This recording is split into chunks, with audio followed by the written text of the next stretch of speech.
Welcome to Graphic Policy Television GPTV. I'm Brett, and we are going over the latest release for Wizkids Dungeons & Dragons Attack Wing, the miniatures game based off of Wizards of the Coast Dungeons & Dragons role-playing game, which is having a hell of a resurgence right now.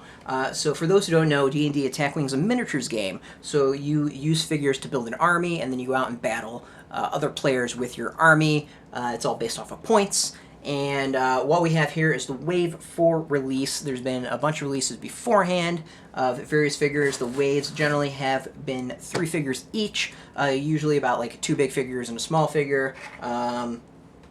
So roughly like $65, $70 total retail for each release, and there's about one a month. So not a super expensive game to get into, but you know, you got to keep up and see what's new. So there's been 3 releases in this Wave 4 expansion. We have a Gargoyle, which we have already gone through. We've got the Golden Dragon expansion, and then we've got a Stone Giant. We're going to open up the Golden Dragon expansion next. But before we get to that, we're going to go through and check out what the monster manual has to say about the Golden Dragons. And I was an idiot and didn't go to the page beforehand, so I need to look it up.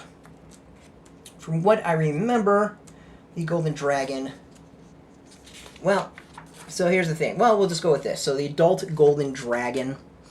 they're most powerful and majestic of the metallic dragons. Gold dragons are dedicated foes of evil, so expect this one to probably get some bonuses against fighting evil creatures. That would be part of my guess. They can eat about anything. Their preferred diet consists of pearls and gems. Don't really see how that might be in the game, but that might be part of the scenario.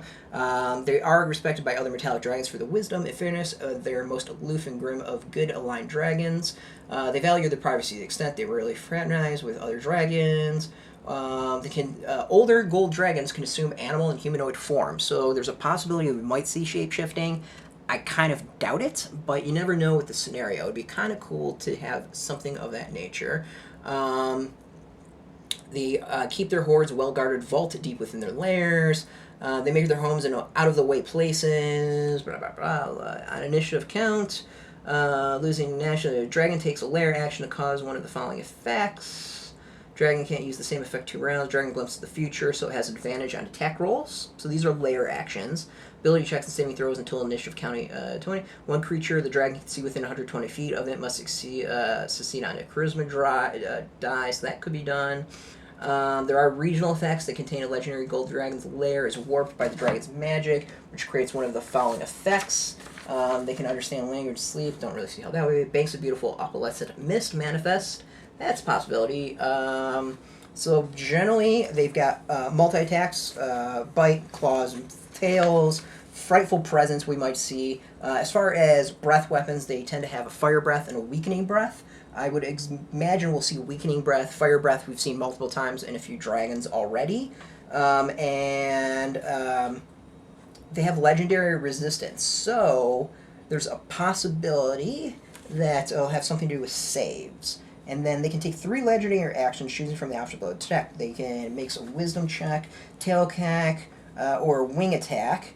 Beats it to wings. Each creature within 10 feet must succeed. So we can see possibly the wing attack as well. So let's go through. We're going to open it up and see how WizKids has translated the figure to the game.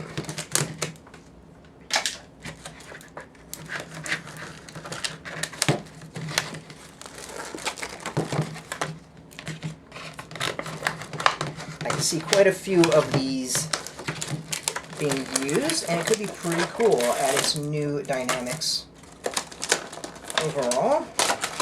But let's see. First up, actually need to check out how the figure is.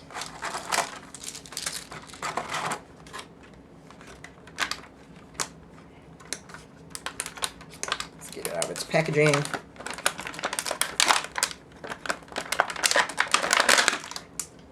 I mean, even through the package, I could tell you this is a pretty beautiful figure. I mean, the gold on it is super shiny. The design on it, I think, is absolutely beautiful. Let's see here. See how well it compares. It compares really, really well with the design Let's show the monster manual. So that is what it shows in the monster manual. And this is what they came up with. So that's pretty close. So beautiful, beautiful figure. I have to say, absolutely gorgeous. The wings, very, very different. I'm liking these newer dragons. All have great personality, a design unto themselves. The Copper Dragon, I think, was another one that was very different as far as the design. I think it was the Copper Dragon. Immediately what's standing out to me is that this one is a 2-pegger. You absolutely need to use the second peg and possibly the third peg to get it to stand up, because otherwise it's not fitting in its base. So you have to use at least the 2 pegs to get it into the base. But that's gorgeous, gorgeous figure. That might be one of my favorite dragons to be released so far. So really, really cool. Beautiful, beautiful figure. So let's look at what you get here. So what's cool also is you don't just get the figures, but you get a whole bunch of items to add to the game, including cards that give you new abilities, new things that you can customize your army with, but also scenarios. So I said there's multiple ways to play the games. Scenarios is one of them. So this is Adventure 6.1 called the Pulsating Gate. The Palace of Luminos, the Mighty, contains 3 outer gates, each of which must be open with its proper key. For long months, the evil dragons and their enemies have been searching for these keys, and now each key has been claimed by one side or the other. The Pulsating Gate has been opened by the Tuning Fork of Neutrality, a key bestowed by the Movanic Diva Angel Sarpiel. Deva Angel, whatever. Gold Dragon Pegasus, one of the chief good dragons who first sent the Copper Dragon Galadarios on his quest, has brought several allies to the Pulsating Gate to safeguard it from the evil dragons. Indeed, another group has now arrived and will not be easily dissuaded. In fact, they are quite tired of these busybodies interfering with their mission and have decided to do some dissuading of their own. Unfortunately for them, all within the chamber of the Pulsating Gate lie 2 thrumming sentinels of pure energy that appear to be levitating towards the group, one radiating waves of brilliant energy and the other surrounded by a dark parasitic aura. So again, here is the art for the dragon, and that is what we see in the monster manual. Setup's pretty normal. I'm not seeing anything too crazy. The scenario has to do with a positive pulse token and a negative pulse token. I'm guessing that's what that is. As far as things, we've got Weakening Breath, like I said, that the dragon has a breath that is just called Weakening Breath. So we have evidence right there. Fair warning, Snatch sounds kind of cool. And then the final items of what you get.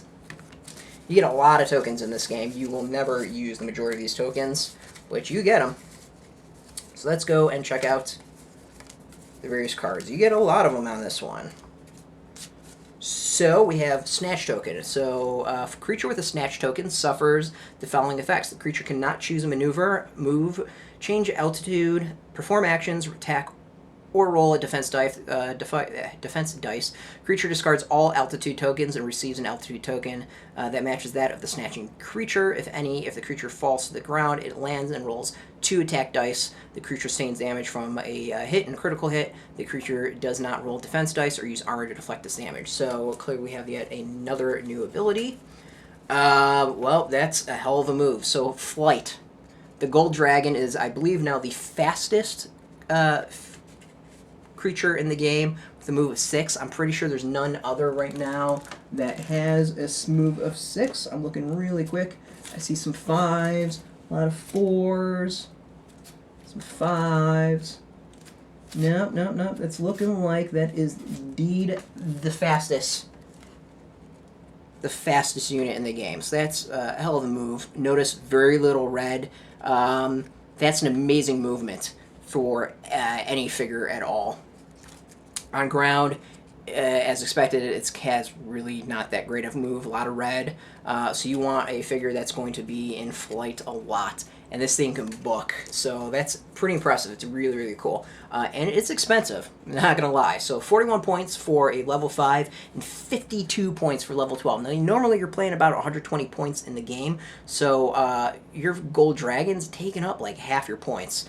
But it looks like it could be worth it. So the 41 point, not a whole bunch of upgrades, but we got 5 attack, 1 defense, 6 life, 2 armor.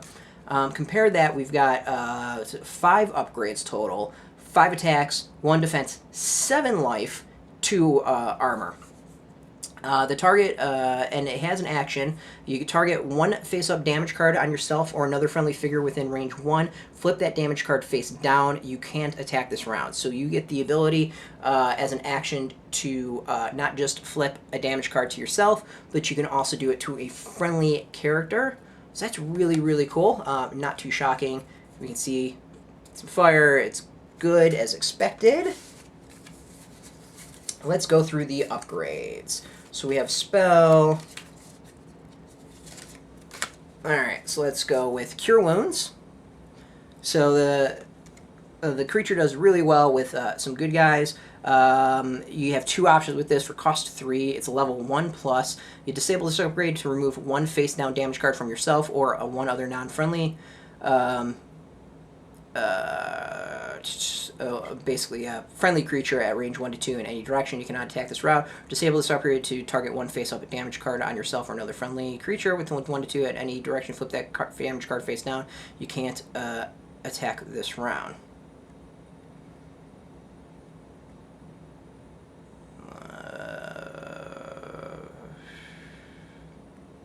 Face down. Able to remove 1 face down. Okay.